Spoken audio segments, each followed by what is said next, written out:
সামনের কাতার পূরণ করো। আসসালামু আলাইকুম ওয়া রাহমাতুল্লাহ।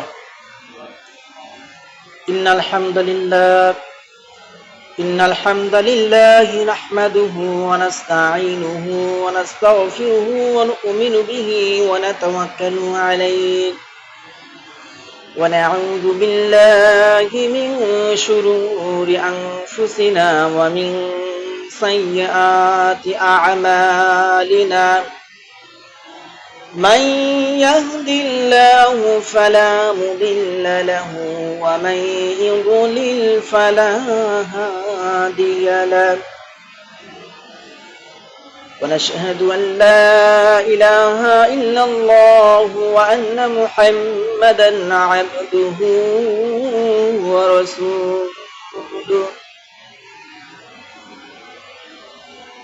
أما بعد فقد قال الله تعالى في كلامه المجيد وفرقانه الحميد. সবাই পাঠ করি। أعوذ بالله من الشيطان الرجيم.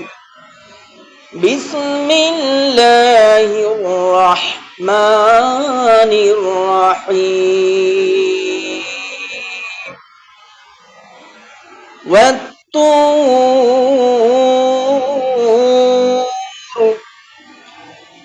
وكتاب مسطور في رق منشور. صدقت يا رب العالمين. وقال في شان حبيب رسوله الكريم: إن الله وملائكته يصلون على النبي يا أيها الذين آمنوا صلوا عليه وسلموا تسليما. اللهم صل على محمد وعلى آل محمد كما صليت على إبراهيم وعلى آل إبراهيم إنك حميد مجيد. اللهم بارك على محمد وعلى آل محمد كما باركت على إبراهيم وعلى آل إبراهيم إنك حميد مجيد. সবাই মাশা পাঠ করেন। আল্লাহু আকবার কবীরা আলহামদুলিল্লাহি কাসীরা সুবহানাল্লাহি বুকরাতান ওয়া আসীলা। সুবহানাল্লাহি ওয়া বিহামদিহি আদাদা খালকিহি ওয়া রিদা নাফসিহি ওয়া জিনাতা আরশিহি ওয়া মিদাদা কালিমাতিহি। প্রশংসা করলাম কার? সবখানে প্রশংসা করব কার? খাবার সময় প্রশংসা করব কার? মাঠে ময়দানে কাজের সময় প্রশংসা করব কার? ঘুমানোর সময় প্রশংসা করব কার? সবখানেই প্রশংসা করব কার? আসুন সেই আল্লাহ রাব্বুল আলামিনের দরবারে আমরা আবারও হায়াতুশ শুকর আদায় করি, যিনি আমাদেরকে প্রতি সালাতের ন্যায় আজকেও সালাতুল জুমআয় আসার জন্য, বসার জন্য এবং কোরআনুল কারীম থেকে কিছু কথা শোনার জন্য তৌফিক দান করেছেন। এজন্য আবারও শুকরিয়া আদায় করতেছি। সবাই মিলে আলহামদুলিল্লাহ।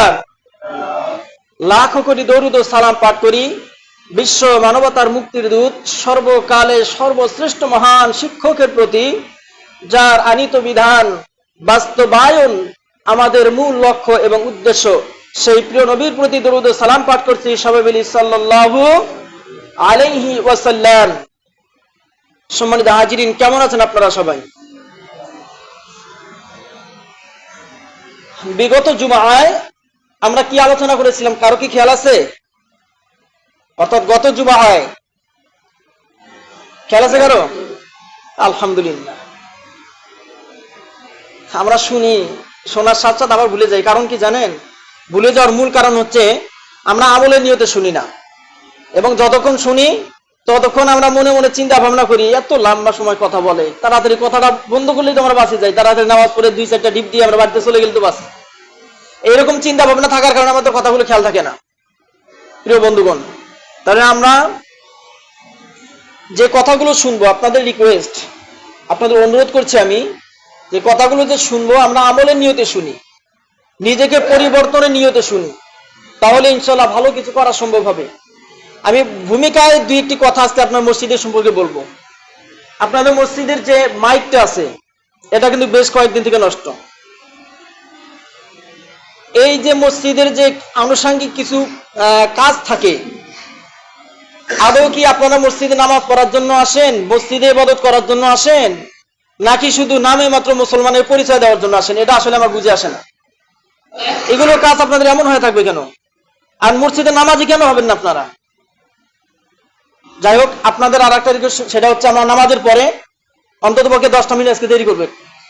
আপনাদের মসজিদের এই বিষয়গুলো আপনারা যদি কাজ করেন ভালোভাবে, তাহলে যারা দায়িত্বশীল যারা আছে তাদের সাথে শেয়ার করবেন। আর যদি কাজ না করেন তাহলে তাদের বলে দিবেন যে মসজিদ ছেড়ে দিলাম আজকে থেকে, আমরা আপনারা কি করবেন করেন। তো প্রিয় বন্ধুগণ, গত জুমায় আমরা আলোচনা করেছিলাম ইল্লিয়িন সংক্রান্ত বিষয়। কি সম্পর্কে? ইল্লিয়িন অর্থাৎ নেককারদের রূহ কোথায় যায়, নেককারদের যে আমলনামা, এই জিনিসটি কোথায় লিপিবদ্ধ থাকে, কোথায় সংরক্ষিত থাকে, এই বিষয়ে আমরা আলোচনা করেছিলাম। এর আগের জুমায় আমরা আলোচনা করেছিলাম সিজ্জিন নিয়ে, অর্থাৎ যারা পাপিষ্ট, যারা পাপের কাজগুলো করে, এই পাপের কাজগুলো মানুষের কোথায় গিয়ে জমা হয়, পাপিষ্ট আত্মাগুলো বা রূহগুলো কোথায় গিয়ে জমা হয়, এই সকল বিষয়ে আমরা আলোচনা শুনেছি বিগত জুমাগুলোতে। আজকের আলোচ্য বিষয় হচ্ছে সিদরাতুল মুনতাহা এবং বাইতুল মামুর সম্পর্কে।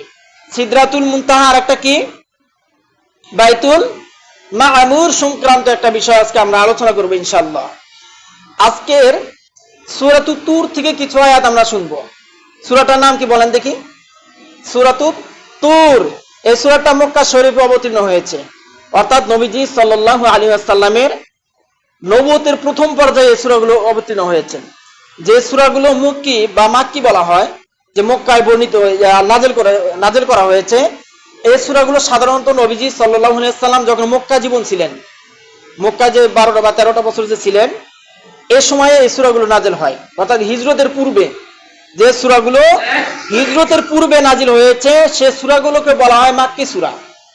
আর যে সূরাগুলো হিজরতের পরে নাযিল হয়েছে, অর্থাৎ মদিনায় যাবার পর, এই সূরাকে বলা হয় মাদানী সূরা। তো আজকে আমরা মাক্কি সূরা থেকে কিছু কথা শুনবো ইনশাআল্লাহ।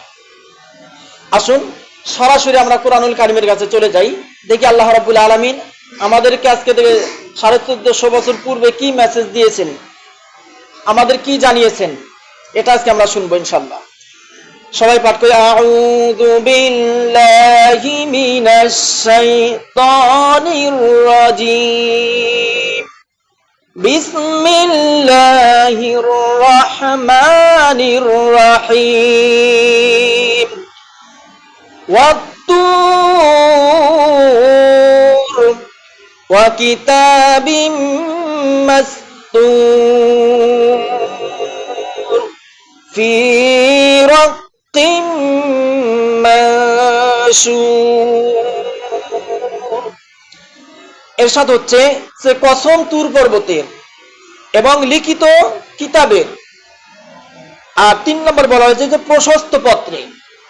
আমরা এখান থেকে আজকে কথা শুনবো ইনশাআল্লাহ। দেখেন প্রথমকার আয়াতে আল্লাহ বলছেন যে অতুর, মানে কসম করা হয়েছে তুর পর্বতের। তুর পর্বতের নাম আপনারা শুনেছেন অনেকেই, আবার অনেকেই জানেন না। তুর পর্বত বা তুর পাহাড়, পর্বত বলতে কি বোঝায়? পাহাড়। পর্বত বলতে কি? পাহাড়।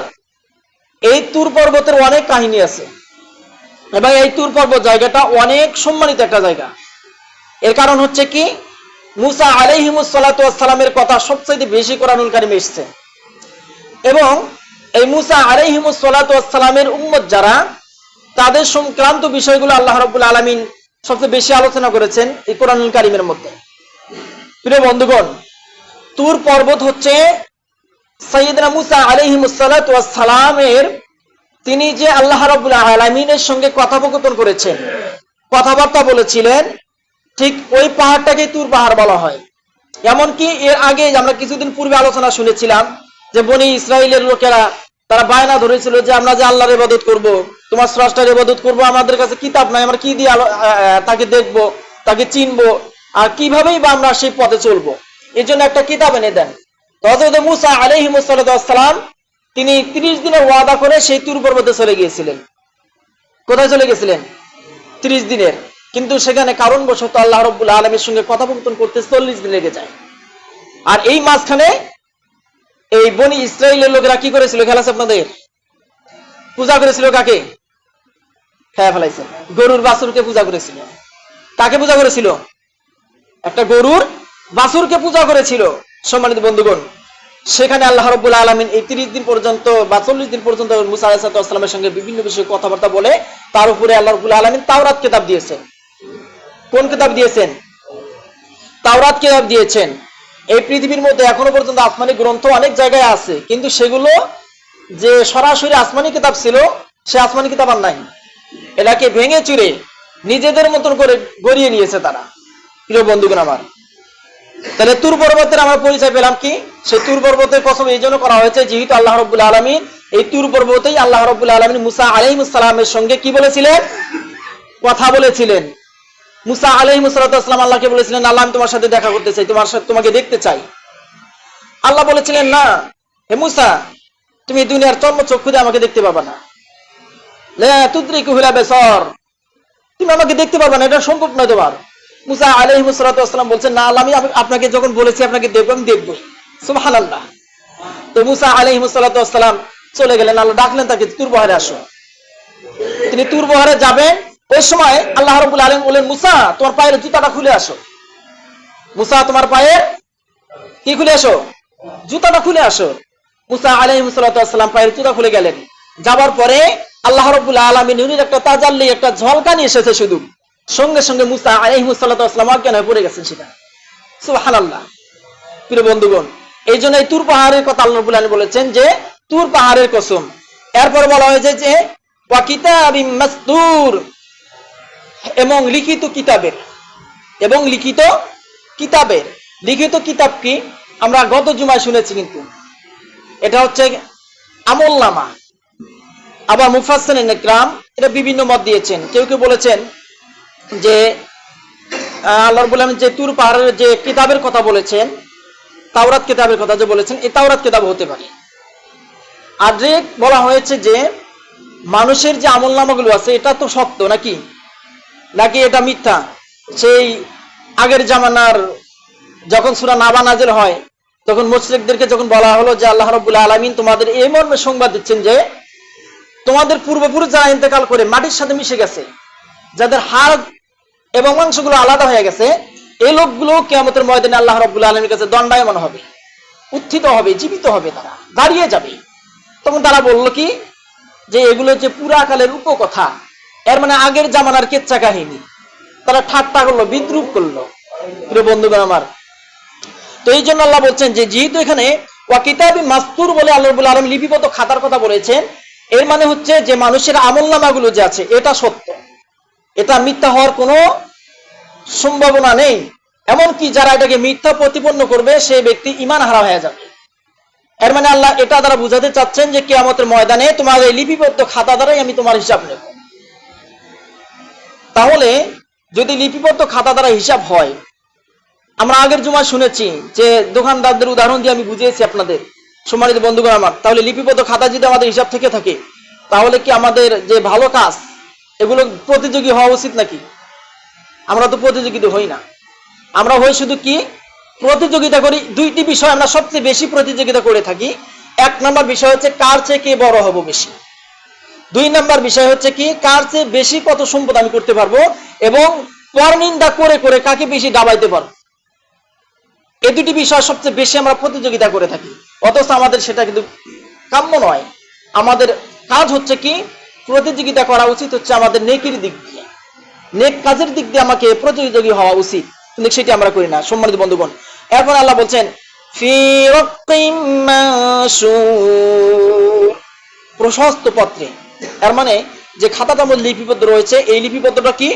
আল্লাহ রাব্বুল আলামিন বলছেন যে প্রশস্ত পত্র, যার মানে হচ্ছে যে লাউহে মাহফুজ অথবা আমলনামা। লাউহে মাহফুজের নিচে যেখানে আমরা বলেছি যে ওমা আদরাকা মা সিজ্জিন কিতাবুম মারকুম, এই যে কিতাবুম মারকুম বলতে যে লিপিবদ্ধ খাতাকে বোঝানো হয়েছে, এই খাতাকে আল্লাহ রাব্বুল আলামিন আবার উদ্দেশ্য করে বলছেন যে যেটা প্রশস্ত পত্রে লিপিবদ্ধ, এখান থেকে মুছে যাওয়ার কোনো সম্ভাবনা নেই। ভাই দুনিয়ার বিষয় হচ্ছে এমন যে আপনি একটা খাতার ভিতরে যদি আপনি কোনো তথ্য লেখেন, তথ্য লিখে এটাকে যদি মাটিতে ফেলে দেন, ফেলে দেওয়ার ফলে আপনি 1 মাস সর্বোচ্চ এটাকে দেখতে পাবেন, এরপরে কি সেটা চিহ্ন পাবেন? একেবারে এই লেখাগুলো সহ এই কাগজের যে একটা অবয়ব যে আকৃতিটা আছে এটাও শেষ হয়ে যাবে, এটার কোনো অস্তিত্ব থাকবে না। কিন্তু আল্লাহ রাব্বুল আলামিনের কাছে যে কিতাব রয়েছে, যে খাতা রয়েছে, যেখানে আমাদের আপনাদের আমলনামাগুলো লিপিবদ্ধ রয়েছে, এটা কখনোই ছিঁড়ে যাবার নয়, এটা কখনোই আল্লাহ রাব্বুল আলামিন নিশ্চিহ্ন করে দেবে না, এটা আমাদের জন্য থাকবেই। কতক্ষণ থাকবে? যতক্ষণ না আমাদের আমলনামাগুলো আল্লাহ রাব্বুল আলামিন হিসাব নিচ্ছেন। সম্মানিত বন্ধুগণ, এরপরে বলা হয়েছে কি ওয়াল বাইতুল মা'মুর, এরপর আল্লাহ কসম করছেন যে বাইতুল মা'মুর তথা আবাদ গৃহের। বাইতুল মা'মুর কি, এটা সম্পর্কে আমাদের অনেকেরই ধারণা আছে, অনেকেরই ধারণা নেই। বাইতুল মা'মুর বলতে তাফসিরে তাবারিতে এসেছে যে বাইতুল মা'মুর বলতে আল্লাহ রাব্বুল আলামিন বুঝেছেন যে বর্তমানে আমাদের যে পৃথিবীর যারা মুসলমান আছি আমরা, আমাদের আবাদ গৃহ কোনটি? আমাদের সবচাইতে গ্রহণযোগ্য এবং সবচাইতে সম্মানিত গৃহ কোনটি বলতে পারেন? পৃথিবীর মধ্যে সবচাইতে যেই জায়গাটা সারা পৃথিবীর মুসলমানরা যে ভিড় করে তার নাম কি? বুঝেন নাই? অর্থাৎ মক্কা মদিনা, অর্থাৎ বাইতুল্লাহ শরীফ। এক কথায় কি শরীফ? বাইতুল্লাহ শরীফ, যেখানে হাজিরা গিয়ে তাওয়াফ করে। সম্মানিত বন্ধুগণ, তাফসীরে কিতাবে এসেছে যে এই বাইতুল্লাহ শরীফের ঠিক সোজাসুজি সপ্তম আকাশের নিচে, অর্থাৎ সপ্তম আকাশের মধ্যে আল্লাহ রাব্বুল আলামিন আরশের নিচে একটা জায়গা করে রেখেছেন, একটা মসজিদ রেখেছেন, সেটাকে বলা হয় বাইতুল মা'মুর। সুবহানাল্লাহ, সেটাকে কি বলা হয়? বাইতুল মা'মুর। এই বাইতুল মা'মুরের সম্মান কেমন দেখেন।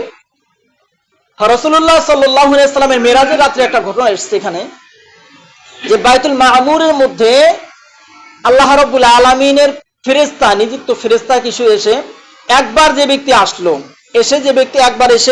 একবার যে ফেরেশতারা আসে, এসে যখন তার ইবাদতগুলো শেষ করে দেয়, শেষ করে যখন আবার সে তার নির্দিষ্ট জায়গায় চলে যায়, কিয়ামত পর্যন্ত এই ফেরেশতারা আর সুযোগ পাবে না সেই বাইতুল মা'মুরে সিজদা করার জন্য। সুবহানাল্লাহ। তাহলে বাইতুল মা'মুরে যদি এক ওয়াক্ত নামাজের জন্য একদল ফেরেশতা এসে ইবাদত করে এবং এদের ইবাদত শেষ হওয়ার পরে তারা চলে যাওয়ার পর কিয়ামত পর্যন্ত আর সুযোগ থাকবে না। এখন হিসাব করেন আল্লাহর কতগুলো সৈনিক আছে, আল্লাহর কত ফেরেশতা আছে, এটা হিসাব করে আমরা পাবো। যদি আমরা বলি 100 ট্রিলিয়ন, 100 মিলিয়ন, 100 বিলিয়ন, অর্থাৎ কোটি কোটি ট্রিলিয়ন, ট্রিলিয়নের হিসাব অনেক দূরের কথা। এগুলো যে ট্রিলিয়নের যে হিসাবটা, মিলিয়ন আপনি সহজে করতে পারবেন, বিলিয়ন আপনি সহজে করতে পারবেন, ট্রিলিয়ন করতে পারবেন, কিন্তু ট্রিলিয়ন সিলিয়নের হিসাবগুলো যখন করতে যাবেন আপনার কম্পিউটার ছাড়া কারো সক্ষমতা নেই এই হিসাবগুলো বের করে। তাহলে কত কোটি কোটি ফেরেশতা, কত কোটি কোটি ট্রিলিয়ন ফেরেশতা আল্লাহর আছে, এটা হিসাব ছাড়া এটা কেউ বের করতে পারবে না। তো সেখানে এই বাইতুল মা'মুরের মধ্যে আল্লাহ রাব্বুল আলামিনের নিযুক্ত ফেরেশতারা এসে একবার যে ফেরেশতারা ইবাদত করলো, ইবাদত শেষ করে চলে গেল, আর দ্বিতীয়বার সুযোগ পায় না।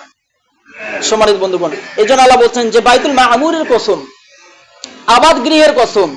আবাদ গৃহ বলতে কি আল্লাহ রাব্বুল আলামিন এখানে দুটি কথাই বলেছে, একটা হচ্ছে বাইতুল মা'মুর আর একটা হচ্ছে বাইতুল্লাহ শরীফ। তো বাইতুল্লাহ শরীফ আমরা কি, এটা কিভাবে আমরা কিরকম সম্মানের সহিত দেখি? আমরা লক্ষ লক্ষ টাকা খরচ করে আল্লাহ রাব্বুল আলামিনের সন্তুষ্টর জন্যই আমরা বাইতুল্লাহ শরীফ গিয়ে তাওয়াফ করতে থাকি। সম্মানিত বন্ধুগণ, এরপর আল্লাহ বলছেন ওয়াসাকফিল মারফু', এবং সমুন্নত ছাদের। আমরা গত জুমায় বলেছিলাম যে আল্লাহ রাব্বুল আলামিন এই আসমানের জমিনের উপরে যে আসমানটা রেখেছেন, এটা আমাদের জন্য ছাদ স্বরূপ নির্মাণ করেছেন। কি স্বরূপ নির্মাণ করেছেন? ছাদকে দেখা যায় না, আমরা তো আকাশ দেখতে পাই না, কি বলেন? অর্থাৎ আকাশটা জমিনের জন্য আল্লাহ রাব্বুল আলামিন ছাদ স্বরূপ বিছিয়ে দিয়েছেন। এই ছাদের কসম করছেন আল্লাহ যে আমি আসমানের শপথ করতেছি। লাস্টে আমরা দেখব, শুধু এখানে কয়েকটা আয়াতের মধ্যে শুধু শপথের কথা আল্লাহ বলছেন, লাস্টে আমরা পুরোপুরি শুনবেন ইনশাআল্লাহ। এরপরে বলা হয়েছে কি ওয়াল বাহরিল মাসজুর, এবং উত্তাল সমুদ্র। এখানে উত্তাল সমুদ্র কি? উত্তাল সমুদ্র বলতে এখানে দুটি কথা স্পষ্ট হয়ে এসছে। এক নাম্বার হচ্ছে যে পৃথিবীর যে সমুদ্রগুলো আছে এটাতে দেখা যায় না। এক নম্বর কথা হচ্ছে, এক নম্বর উত্তর হচ্ছে যে আল্লাহ এই উত্তাল সমুদ্রের কথা শপথ করে বলেন যে এটা যেমন সত্য, মানুষেরা কিয়ামতের ময়দানে যে উঠবে তার হিসাব হবে, তারা জান্নাত বা জাহান্নামে যাবে, এটাও তেমন সত্য। সম্মানিত বন্ধুগণ, দুই নাম্বার, এখানে দুই নাম্বার বলতে মুফাসসিরিন ইকরাম বলেছেন যে এটা হতে পারে যে সপ্ত আকাশের নিচে আর একটা সমুদ্র আছে, আসমানের উপরে আর একটা কি আছে, সাগর আছে, যেটা আরশের নিচেই, আরশের নিচের দিকে একটা সাগর আছে। এর তাফসিরে এসছে যে এই এখানকার পানিগুলো অত্যন্ত উপরের দিকে উঠতে দেয়, ভরকা আমরা বলে থাকি। আর ভাগবত গীতায় এর সত্যতা এসছে এভাবে, দেখেন আমরা অনেক সময় বলে থাকি, প্রশ্ন করে থাকি, অনেকজন প্রশ্ন করে যে যেমন রাম বা কৃষ্ণ এরা কি আসলে নবী ছিল?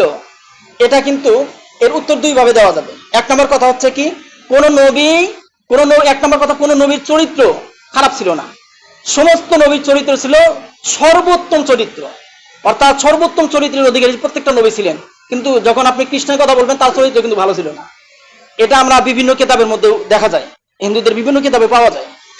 দ্বিতীয় কথা হচ্ছে কি, যে কৃষ্ণ কোন নবী কিন্তু মূর্তি পূজা করে নাই। কৃষ্ণ কি করেছে বলেন না কেন? তারা মূর্তি পূজা করেছে, মূর্তি পূজা তারা প্রতিস্থাপন করেছে, কাজেই তার নবী হওয়ার কোনো সুযোগ নাই। আর এটা যদি কোনো তত্ত্ব কথা হয়ে থাকে তাহলে ভিন্ন বিষয়। সম্মানিত বন্ধুগণ, ভাগবত গীতার কথাটা কেউ কেউ বলেছেন এটা হতে পারে আসমানি কিতাব, যেহেতু আল্লাহ রাব্বুল আলামিন অসংখ্য নবীকে পাঠিয়েছিলেন দুনিয়ার মধ্যে, পাশাপাশি প্রত্যেকটা নবীর উপরে সহিফা ছিল, মানে ছোট ছোট কিছু কিতাব ছিল। যেমন হযরত ইব্রাহিম আলাইহিস সালামের উপরে 160 খানা সহিফা ছিল। 160 খানা যে সহিফা ছিল, 160 খানা সহিফা কি আপনারা দেখেছেন? বা আমরাও তো দেখি নাই। কোন আলেম 160 খানা সহিফা কি কি আছে সেটা বলতে পারবে না, তাহলে এটা ভিন্ন বিষয়। আল্লাহ মাআলুম, আল্লাহ ভালো জানেন। তো সম্মানিত বন্ধুগণ, এই ভাগবত গীতা এই আয়াতে একটা তথ্য আসছে এইভাবে, সেখানে বলা হয়েছে কি, যে আরশের নিচে একটা সমুদ্র আছে, যে সমুদ্রের নাম হচ্ছে কারণ নামক একটা সমুদ্র। কি নাম সমুদ্রের? কারণ নামে একটা সমুদ্র আছে, যেখানকার এই পানির মধ্যে সবসময় বুদবুদ আওয়াজ করে, আর প্রতিবার বুদবুদ আওয়াজে এক একটা পৃথিবী তৈরি হয়। এটা যে ভাগবত গীতার কথা, সেটা ভিন্ন বেশে। যাই হোক, তো এর মানে আল্লাহ রাব্বুল আলামিন আসমানের উপরে কিন্তু আরেকটা সমুদ্র এরকম রেখেছেন। ওখানকার ভাগবত গীতার একটা তথ্য এবং এই আয়াতের একটা তথ্য থেকে এটা কিন্তু সত্যতা প্রমাণ করে। যাই হোক, তারা ভাগবত গীতাকে কিন্তু তারা মানে না, এটা আমরা আগে আলোচনা করেছিলাম। এরপরে আসেন, আল্লাহ বলছেন ইন্না আযাবা রাব্বিকা লাওয়াকি', আপনার পালনকর্তার শাস্তি অবশ্যম্ভাবী। আল্লাহ রাব্বুল আলামিনের শাস্তি, এখান থেকে যে বাঁচবো, এখান থেকে বেঁচে যাবে এরকম কোন সুযোগ আছে? ভাই বলেন না, এখন আছে? আল্লাহ শাস্তি থেকে বাঁচবেন এরকম কোন সুযোগ আছে? নাই। মৃত্যুর পর কি হবে এটা আমরা আসলে দেখতে পাই না, কিন্তু অনুভবও করতে পারি না, শুনি। এই কারণে আমরা দেখি না, জন্য আমাদের ওইরকম ভয় নাই আমাদের মধ্যে। সম্মানিত বন্ধুগণ, যাই হোক, এরপর আল্লাহ রাব্বুল আলামিন বলছেন ওয়ালাকাদ রাআহু নাসালাতান উখরা, নিশ্চয় সে তাকে আরেকবার দেখেছিল। এরপর আল্লাহ বলছেন কি, ইনদা সিদরাতিল মুনতাহা, সিদরাতুল মুনতাহার নিকটে। এখানে আল্লাহ রাব্বুল আলামিনের কিছু মেরাজের রাতের কিছু বিষয় এই আয়াত দুটোর মধ্যে আলোচনা হয়েছে, আমরা আজকে সেদিকে যাব না। ইনদাহা জান্নাতুল মা'ওয়া, যার কাছে অবস্থিত বসবাসের জান্নাত। এখানে একটা খুশির খবর হচ্ছে এটাই, যারা জান্নাতে যাবে এই জান্নাতের ছাদ হবে সরাসরি আল্লাহ রাব্বুল আলামিনের আরশে আজিম। সুবহানাল্লাহ। আরে পাঁচটা বলেন সুবহানাল্লাহ।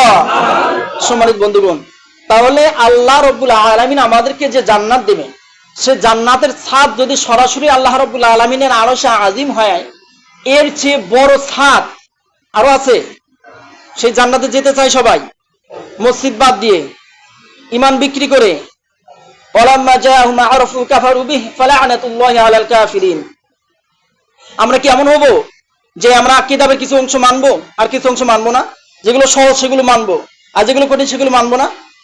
আমরা এগুলো এরকম করার পরে আমরা কি বলবো এটাই যে আমরা ঈমান এনেছি, আমরা জান্নাতে চলে যাব, এরকম কোনো সুযোগ আছে? না। যদি আপনি মানতে হয় পুরোপুরি ভাবেই মানতে হবে। যেমনটা আল্লাহ রাব্বুল আলামিন সমর্থক হিসেবে আয়াত দিয়েছেন, ইয়া আইয়ুহাল্লাযীনা আমানু দুখুলু ফিস-সিলমি কাফা। আল্লাহ বলছেন, হে ঈমানদারগণ, তোমরা পরিপূর্ণভাবে ইসলামের মধ্যে প্রবেশ করো, মানে ইসলামকে গ্রহণ করো। প্রবেশ করা বলতে কি, ইসলামের যা বিষয় আছে এই সব কিছু পরিপূর্ণভাবে মেনে নাও। তো সম্মানিত বন্ধুগণ, তাহলে আমরা যদি বলি যে আমরা জিহাদ এটা কঠিন জিনিস, সেটা করবো না, ফজরের নামাজ কঠিন জিনিস, সেটা করবো না, এরপরে দান সদকা আল্লাহ এত কষ্ট করে আমরা ইনকাম করলাম, এটাকে করবো না, মসজিদ শুধু মুরব্বী যারা তারা মানবে, শুধু যারা তালবে ইলম তারা মানবে, এটা আমাদের মানার দরকার নাই, তাহলে কি ভাই আপনি ইমানদার হিসেবে দাবি করতে পারবেন? যারা মসজিদকে বাদ দিয়ে থাকবে, নামাজকে বাদ দিয়ে থাকবে, জিহাদকে বাদ দিয়ে থাকবে, ইসলামী সমাজ বিনির্মাণকে যারা বাদ দিয়ে থাকবে, এরা টাটকা মুনাফিক। এরা টাটকা কি? টাটকা মুনাফিক, ধোঁকাবাজ, প্রতারক। বরঞ্চ এই লোকগুলো আল্লাহর আয়াতের সঙ্গে ঠাট্টা বিদ্রুপ করে। আর আল্লাহর আয়াতের সঙ্গে যারা ঠাট্টা বিদ্রুপ করবে, এই লোকগুলোকে মনে হয় আল্লাহ রাব্বুল আলামিন পরম শান্তিতে রাখবেন, নাকি বলেন? পরম শান্তিতে রাখবে।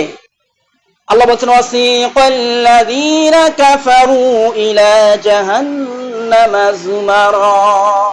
সেদিনকে আল্লাহ রাব্বুল আলামিন যারা কাফের, যারা অস্বীকার করবে আল্লাহর আয়াতসমূহকে, এদেরকে দলে দলে হাঁকিয়ে নিয়ে যাবে জাহান্নামের দিকে। এরপর কি হবে? হাত্তা ইযা জাউহা ফুতিহাত আবওয়াবুহা। এরপর বলা হয়েছে তাদেরকে যখন হাঁকিয়ে নিয়ে যাওয়া হবে, পিছনের দিক দিয়ে দাবড়িয়ে নিয়ে যাওয়া হবে, যখন তারা জাহান্নামের দরজার নিকটে যাবে, ফুতিহাত আবওয়াবুহা, তাদের জাহান্নামের দরজার সমূহ খুলে দেওয়া হবে। জাহান্নামের দরজা কি করা হবে? খুলে দেওয়া হবে। এখান থেকে একটা জিনিস স্পষ্ট হয়, যখন তারা জাহান্নামের ভিতরে চলে যাবে, আবারও কি হবে? এই জাহান্নামের দরজা বন্ধ করে দেওয়া হবে, যাতে করে তাদের তাপটা আরো বেশি হয়। সম্মানিত বন্ধুগণ, যাই হোক, আজকে যতটুকু আলোচনা করেছি, আমরা এই আলোচনাগুলোকে একটু